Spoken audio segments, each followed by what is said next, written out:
ChatGPT summarizes The Subtle Art of Not Giving a Duck by Manson. The book is a self-help guide that encourages readers to embrace their negative emotions and thoughts and to focus on the things that truly matter to them in life. The author, Manson, argues that society often tells us to suppress our negative emotions and to always be positive, but that this is not healthy or realistic. Instead, he suggests that we should learn to accept our negative feelings and to use them as a means of identifying what is truly important to us. One of the key ideas in the book is that we have a limited amount of ducks to give in life and that we should be careful about how we use them. Manson suggests that we should focus on the things that truly matter to us and not waste our time and energy on things that don't. He also argues that many of the problems we face in life are caused by giving too many ducks about the wrong things. The book also addresses the idea of giving a duck about the right things. Manson argues that many people focus on the wrong things in life, such as wealth, status, and material possessions, and that this leads to unhappiness and dissatisfaction. Instead, he suggests that we should focus on things that truly matter to us, such as our relationships, our passions, and our personal growth. Another key idea in the book is that we should learn to accept our negative emotions and thoughts rather than trying to suppress them. Manson argues that many of us spend a lot of time and energy trying to avoid negative emotions, but that this is not healthy or realistic.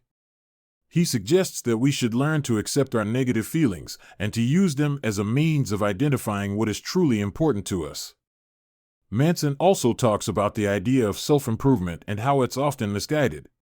He states that many of us feel pressured to constantly improve ourselves, but that this can lead to feelings of inadequacy and dissatisfaction. Instead, he suggests that we should focus on becoming the best version of ourselves rather than trying to be perfect. The book also covers the idea of suffering and how it is an inherent part of life and how to deal with it. Manson argues that suffering is a natural and unavoidable part of life and that we should learn to accept it rather than trying to avoid it. He suggests that we can use our suffering to gain a deeper understanding of ourselves and the world around us.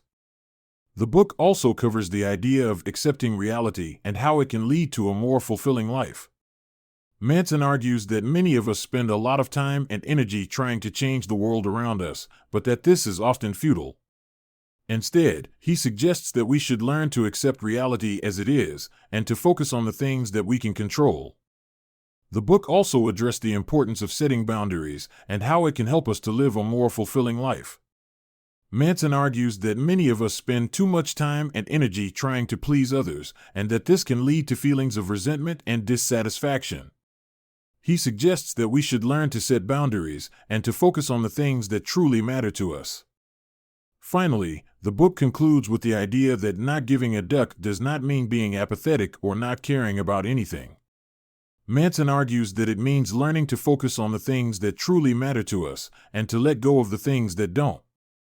It means learning to accept our negative emotions and thoughts rather than trying to suppress them. It means learning to accept reality as it is and to focus on the things that we can control. It means setting boundaries and focusing on our own well-being rather than trying to please others. Ultimately, it means living a more authentic and fulfilling life by giving a duck about the right things and not wasting time and energy on things that don't matter. Whatever your problems are, the concept is the same: solve problems, be happy. Unfortunately, for many people, life doesn't feel that simple. That's because they duck things up in at least one of two ways. 1. Denial. Some people deny that their problems exist in the first place. And because they deny reality, they must constantly delude or distract themselves from reality. This may make them feel good in the short term, but it leads to a life of insecurity, neuroticism, and emotional repression. 2. Victim mentality. Some choose to believe that there is nothing they can do to solve their problems, even when they in fact could. Victims seek to blame others for their problems or blame outside circumstances. This may make them feel better in the short term, but it leads to a life of anger, helplessness, and despair. The more people there are who proclaim themselves victims over tiny infractions, the harder it becomes to see who the real victims actually are. Gently hit the like and subscribe button for more summaries.